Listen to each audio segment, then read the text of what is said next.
Welcome to Truth, Money, and Freedom. Today is Friday, March 22nd, 2019, and I'm bringing this story to your attention here, which is the deficit in our spending here. The headline here is, and of course I'll link the story below, the federal budget posted a record monthly deficit in February. And I'll read below here what it says. Pardon me. The U.S. posted its largest monthly budget deficit on record in February, with a gap of 234 billion, breaking the previous 231.7 billion mark set in February of 2012.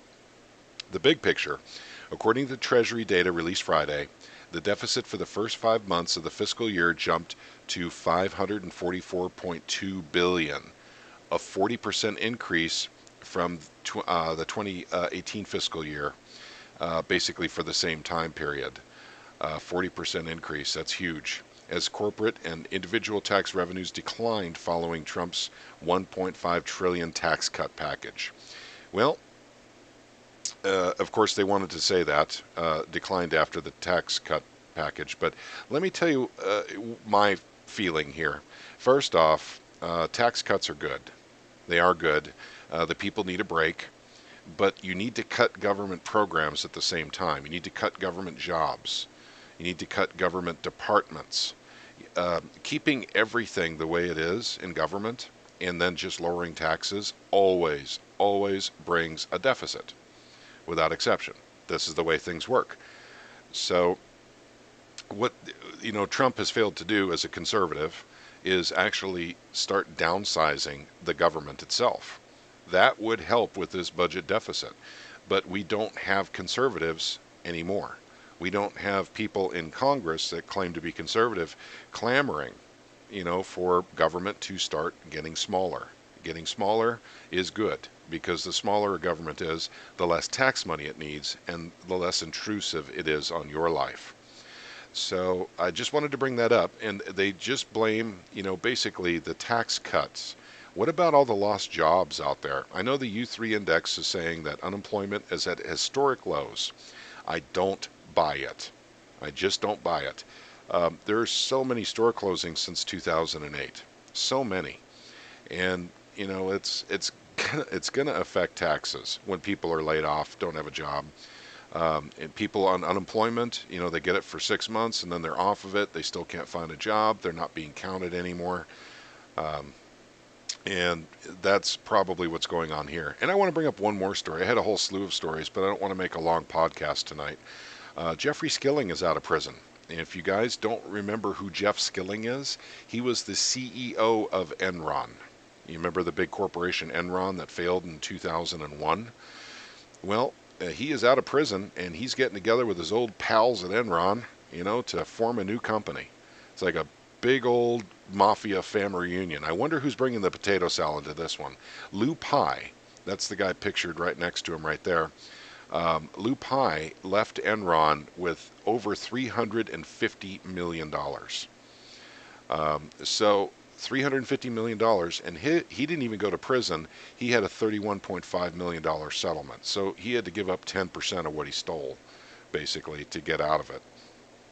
So, but at any rate, these guys are forming a new venture, and there's all kinds of privacy pacts and some kind of agreements that they can't talk about what they're doing, and it's supposed to be really big, and it incorporates cryptocurrency and blockchain and software development. So yeah, that's the last thing we need, is this psychopath in blockchain and in cryptocurrencies. Trust me, this guy's let's just call him a psychopath. That's the nicest thing I can call him. And by the way, I mean it in its traditional sense. That guy's a psychopath. He's crazy. And he doesn't care whose life he destroys for him to get ahead in life. He's one of those kind of guys. So keep an eye out for any new corporations that come out that have the name Jeff Skilling on it, because trust me, you'll want to steer clear of it. You may be able to make money at first, but he'll take your money from you. As soon as the company's doing real good, he'll find a way out and take all your money and leave, just like he did with Enron. So that was just another interesting story, and I just brought it up because I followed this story very closely back in 2001. And this was devastating to a lot of people. A lot of people lost their their jobs, they lost their livelihoods, but more importantly, everyone at Enron lost their retirement accounts, and an enormous amount of people around the world lost, on the Enron stock deal because they got locked up while the stock was falling. No one could trade, but these guys that you see right here were allowed to get their stock out during that blackout period where the average stockholder couldn't. And by the time they opened it up again so people could trade stocks, the stock had went from, I believe it was like $87 all the way down to $12.50 before, the regular folk could get in and trade their stocks. But these guys got out at that top, trust me. And that's why they went to prison, and they didn't get to do as much prison time as I believe they should have, because oddly enough, all the documentation that the Attorney General's office was using to prosecute them was stored in Building 7, which went down on September 11th of 2001.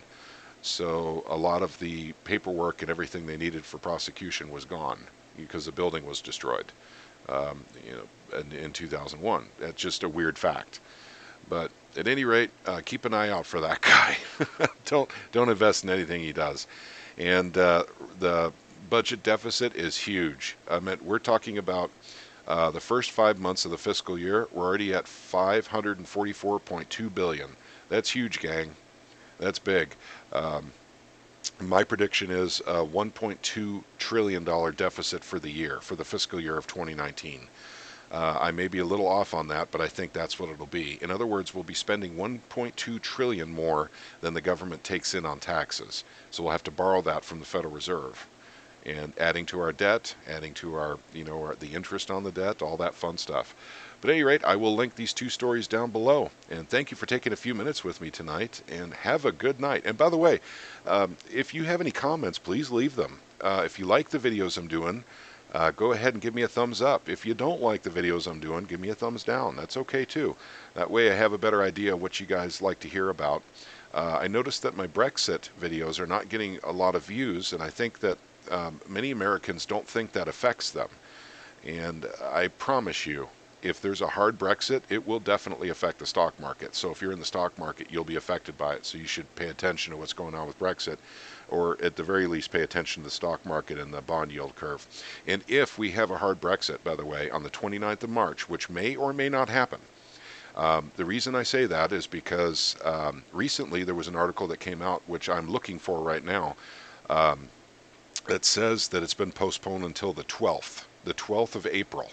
The EU granted an extension to Theresa May until April 12th, but I can't confirm it, so I don't want to report on it yet.